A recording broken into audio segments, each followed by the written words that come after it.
Part 1. You will hear a telephone conversation between a woman who wants to attend a cookery class and an official at a tourist information centre. First, you have some time to look at questions 1 to 6.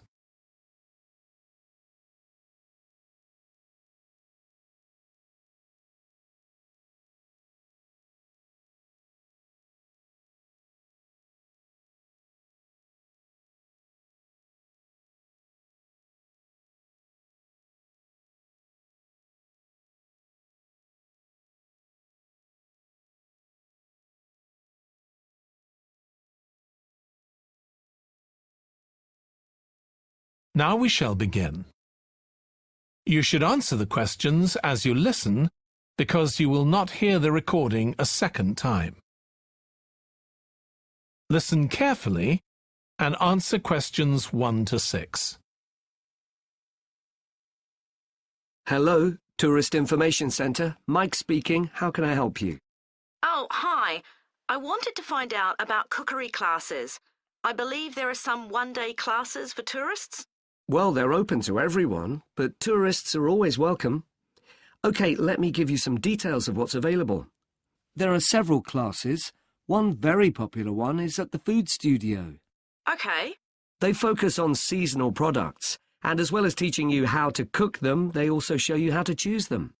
Right, that sounds good. How big are the classes? I'm not sure exactly, but they'll be quite small. And could I get a private lesson there? I think so. Let me check. Yes, they do offer those. Though, in fact, most of the people who attend the classes find it's a nice way of getting to know one another. I suppose it must be, yes. And this company has a special deal for clients where they offer a discount of 20% if you return for a further class. OK, but you said there were several classes. That's right. Another one you might be interested in is Bond's Cookery School. They're quite new. They just opened 6 months ago, but I've heard good things about them. They concentrate on teaching you to prepare healthy food, and they have quite a lot of specialist staff. So, is that food for people on a diet and things like that? I don't know if I'd be interested in that. Well, I don't think they particularly focus on low-calorie diets or weight loss. It's more to do with recipes that look at specific needs, like including ingredients that will help build up your bones and make them stronger, that sort of thing. I see. Well, I might be interested. I'm not sure. Do they have a website I could check? Yes. Just key in the name of the school. It'll come up. And if you want to know more about them, every Thursday evening they have a lecture at the school. It's free, and you don't need to book or anything. Just turn up at 7:30. And that might give you an idea of whether you want to go to an actual class. Before you hear the rest of the conversation, you have some time to look at questions 7 to 10.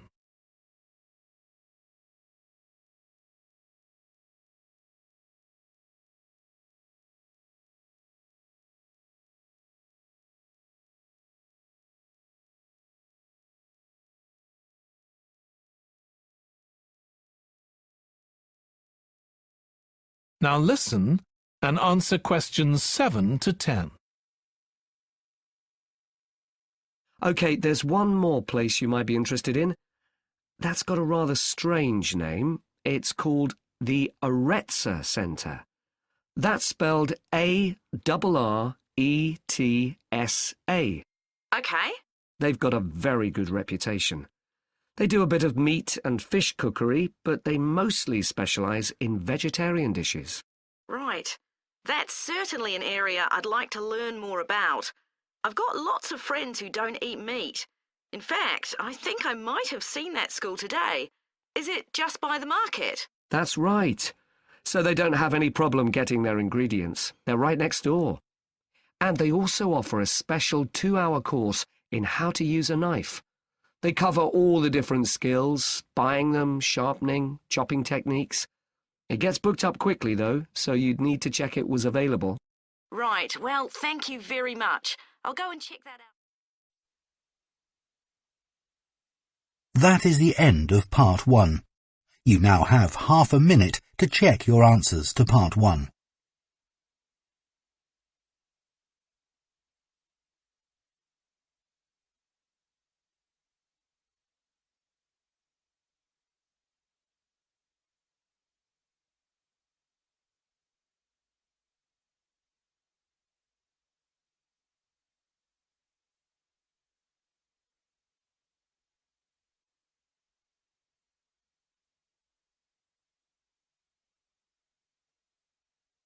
Part 2. You will hear the chairman of the Highways Committee of Granford speaking to members of the public about proposed changes to traffic and parking in the area. First, you have some time to look at questions 11 to 13.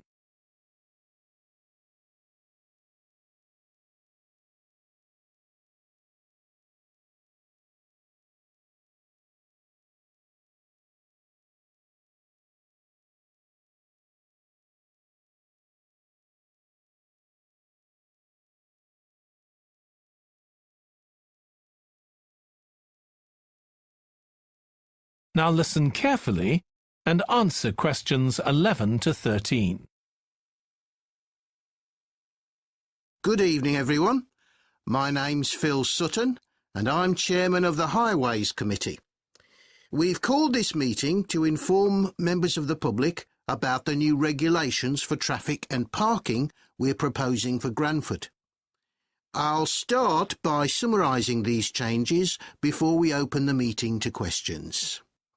So, why do we need to make these changes to traffic systems in Granford? Well, we're very aware that traffic is becoming an increasing problem.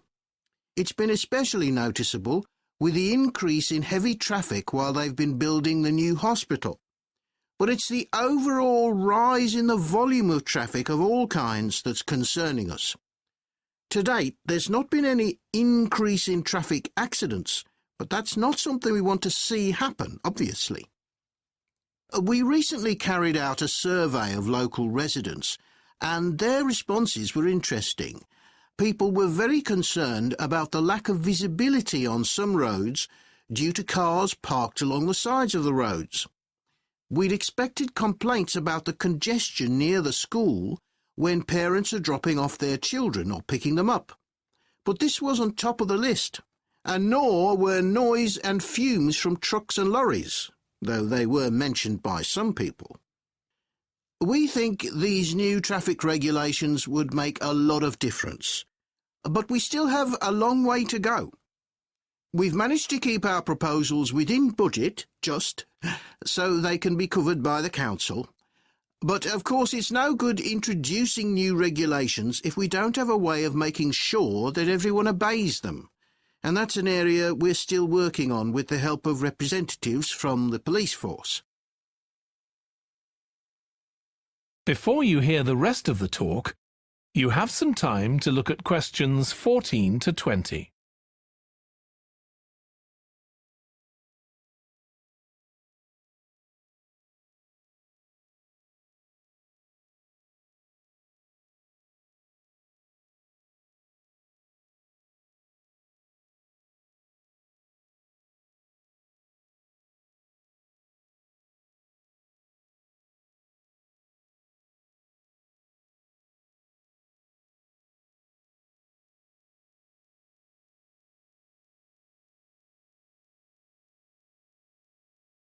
Now listen and answer questions 14 to 20.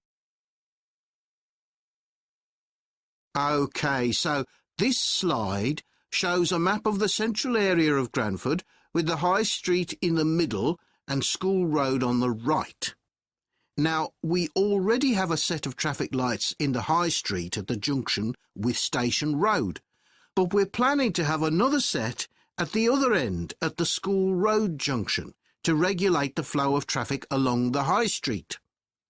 We've decided we definitely need a pedestrian crossing. We considered putting this on School Road just outside the school, but in the end we decided that could lead to a lot of traffic congestion. So we decided to locate it on the High Street, crossing the road in front of the supermarket. That's a very busy area, so it should help things there. We're proposing some changes to parking. At present, parking isn't allowed on the High Street outside the library, but we're going to change that and allow parking there, but not at the other end of the High Street near School Road. There'll be a new no parking sign on School Road just by the entrance to the school, forbidding parking for 25 metres. This should improve visibility for drivers and pedestrians. especially on the bend just to the north of the school. As far as disabled drivers are concerned, at present they have parking outside the supermarket, but lorries also use those spaces, so we've got 2 new disabled parking spaces on the side road up towards the bank. It's not ideal, but probably better than the present arrangement. We also plan to widen the pavement on School Road. We think we can manage to get an extra ½ metre on the bend just before you get to the school, on the same side of the road. Finally, we've introduced new restrictions on loading and unloading for the supermarket, so lorries will only be allowed to stop there before 8 a.m. That's the supermarket on School Road. We kept to the existing arrangements with the High Street supermarket. OK, so that's about it. Now, That is the end of Part 2. You now have ½ a minute to check your answers to Part 2.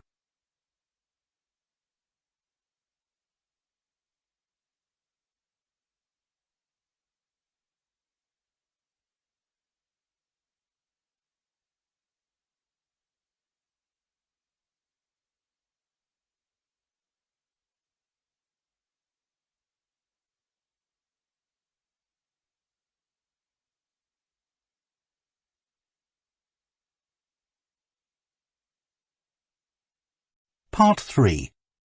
You will hear 2 biology students called Emma and Jack discussing an experiment they are going to do together. First, you have some time to look at questions 21 to 25.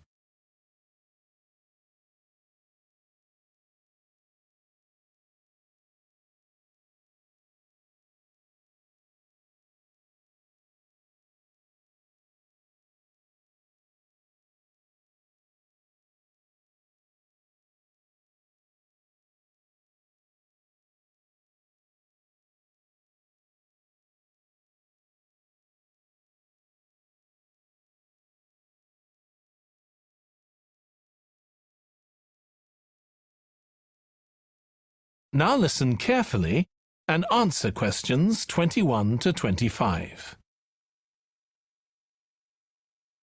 We've got to choose a topic for our experiment, haven't we, Jack? Were you thinking of something to do with seeds? That's right. I thought we could look at seed germination, how a seed begins to grow. OK. Any particular reason? I know you're hoping to work in plant science eventually. Yeah, but practically everything we do is going to feed into that. No, there's an optional module on seed structure and function in the 3rd year that I might do. So I thought it might be useful for that.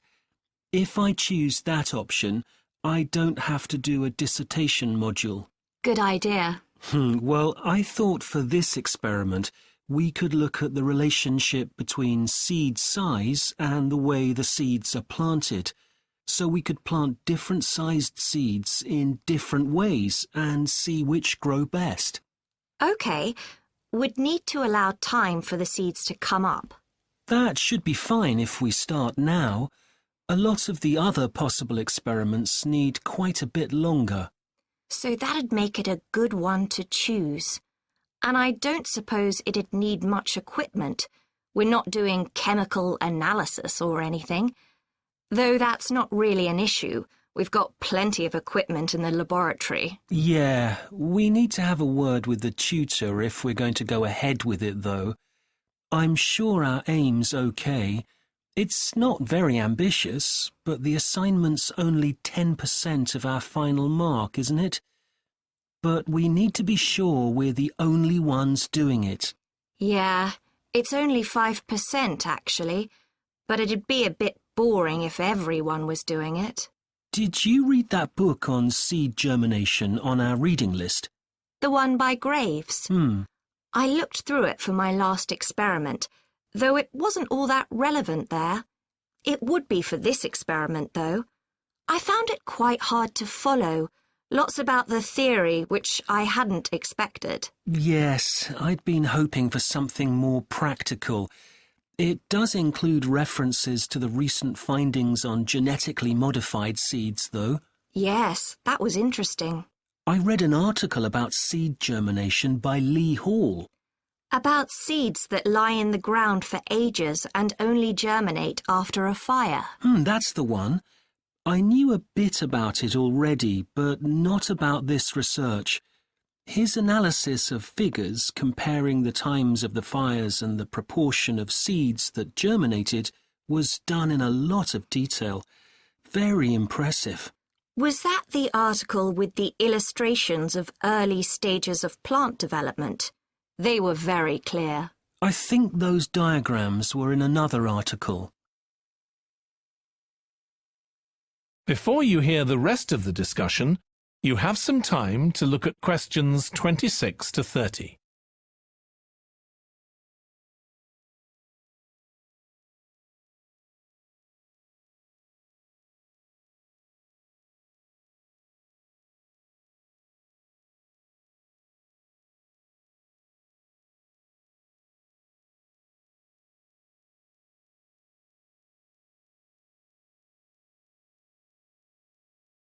Now listen and answer questions 26 to 30.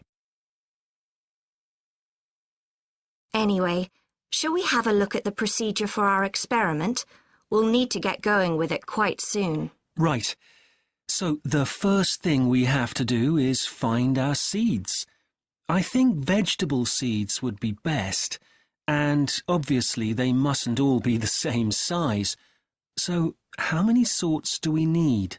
About 4 different ones? I think that would be enough. There'll be quite a large number of seeds for each one. Then for each seed we need to find out how much it weighs and also measure its dimensions, and we need to keep a careful record of all that. That'll be quite time-consuming, and we also need to decide how deep we're going to plant the seeds, right on the surface a few millimetres down, or several centimetres. OK, so then we get planting. Do you think we can plant several seeds together in the same plant pot? No, I think we need a different one for each seed. Right. And we'll need to label them. We can use different coloured labels. Then we wait for the seeds to germinate. I reckon that'll be about 3 weeks, depending on what the weather's like. Then we see if our plants have come up and write down how tall they've grown. Then all we have to do is look at our numbers and see if there's any relation between them. That's right. So then we get lines. That is the end of part 3. You now have half a minute to check your answers to part 3.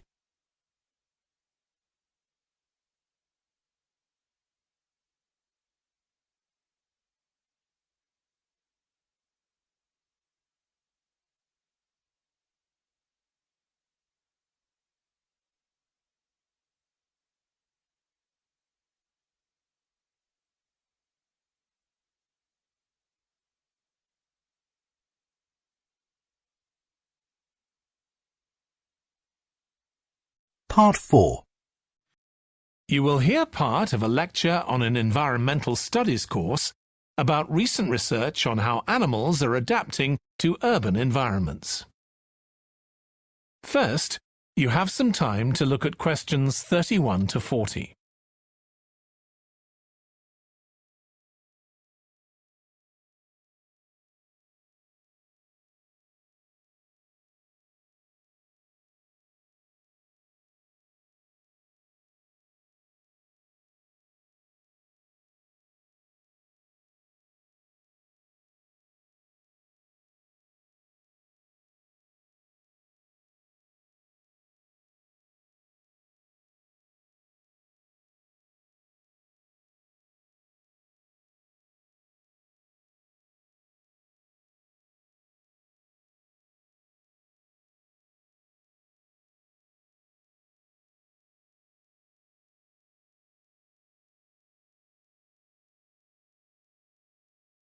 Now listen carefully and answer questions 31 to 40. Hi, Today, we're going to be looking at animals in urban environments, and I'm going to be telling you about some research on how they're affected by these environments. Now, in evolutionary terms, urban environments represent huge upheavals, the sorts of massive changes that usually happen over millions of years. And we used to think that only a few species could adapt to this new environment. One species which is well known as being highly adaptable is the crow, and there have been various studies about how they manage to learn new skills. Another successful species is the pigeon, because they're able to perch on ledges on the walls of city buildings, just like they once perched on cliffs by the sea. But, in fact, we're now finding that these early immigrants were just the start of a more general movement of animals into cities, and of adaptation by these animals to city life. And one thing that researchers are finding especially interesting is the speed with which they're doing this. We're not talking about gradual evolution here. These animals are changing fast. Let me tell you about some of the studies that have been carried out in this area. So, in the University of Minnesota, a biologist called Emily Snellrud and her colleagues looked at specimens of urbanized small mammals such as mice and gophers that had been collected in Minnesota and that are now kept in museums there. And she looked at specimens that had been collected over the last 100 years, which is a very short time in evolutionary terms. And she found that during that time, these small mammals had experienced a jump in brain size when compared to rural mammals. Now, we can't be sure this means they're more intelligent, but since the sizes of other parts of the body didn't change, it does suggest that something cognitive was going on. And Snellrud thinks that this change might reflect the cognitive demands of adjusting to city life, having to look in different places to find food, for example, and coping with a whole new set of dangers. Then over in Germany, at the Max Planck Institute, there's another biologist called Katharina Miranda, who's done some experiments with blackbirds living in urban and rural areas, and she's been looking not at their anatomy, but at their behavior. So, as you might expect, she's found that the urban blackbirds tend to be quite bold. They're prepared to face up to a lot of threats that would frighten away their country counterparts. But there's one type of situation that does seem to frighten the urban blackbirds, and that's anything new, anything they haven't experienced before. And if you think about it, that's quite sensible for a bird living in the city.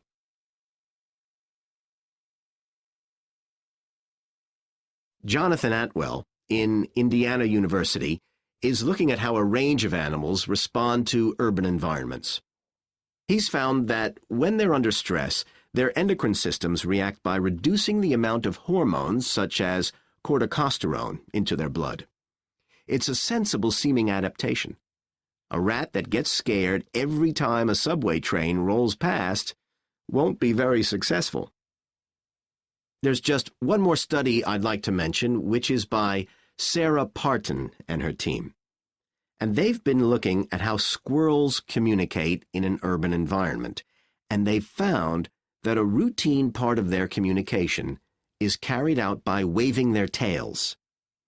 You do also see this in the country, but it's much more prevalent in cities, possibly because it's effective in a noisy environment.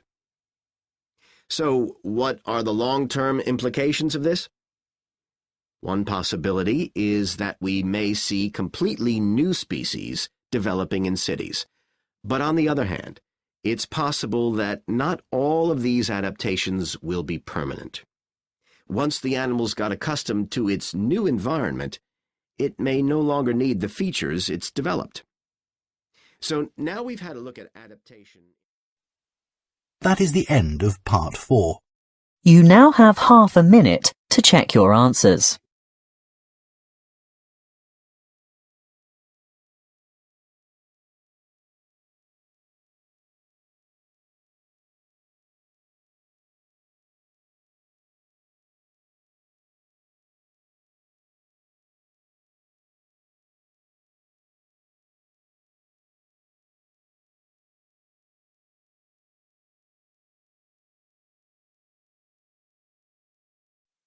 That is the end of the listening test.